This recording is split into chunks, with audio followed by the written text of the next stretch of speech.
महाराष्ट्र शासनाच्या महसूल सप्ताहाच्या पार्श्वभूमीवर चोपड्यात महसूल आणि वन विभागाने संयुक्तपणे शेतरस्ते दुतर्फा करणे आणि मोकळ्या जागेत वृक्ष लागवड करण्याचा उपक्रम हाती घेतला आहे।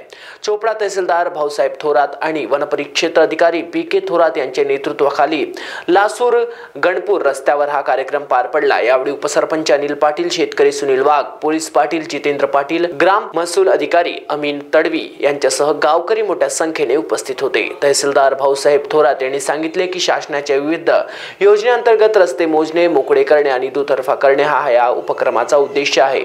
महाराष्ट्र T24 करिता परेश पालीवाल, चोपडा। ऑगस्ट महिन्यामध्ये महसूल सप्ताह साजरा करण्यात येतो। या वर्षी माननीय महसूल मंत्री यांच्या सूचनेप्रमाणे संपूर्ण सप्ताहामध्ये रोज एक उपक्रम आपण राबवित आहोत।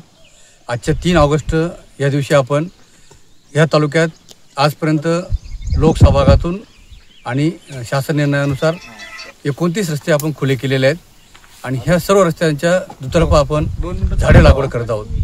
याचा फायदा असा होईल की ज्या ठिकाणी आपण झाड लावलं, हे झाड मोठं डेजा झाल्यानंतर किंवा त्यापूर्वी देखील त्या शेताची किंवा त्या रस्त्याची ती हद्द किंवा सीमारेषा म्हणून कायम राहील आणि यामुळे अतिक्रमण किंवा बांधावरून जे काही वाद उपस्थित होतात ते यापुढे होणार नाही। त्याच्यामुळे सर्व जे शेतरस्ते आहेत किंवा जे पांधर रस्ते आहेत अशा ठिकाणी जे शेतकरी आहेत जवळचे त्यांनी दुतर्फा वृक्ष लागवड करून घ्यावी।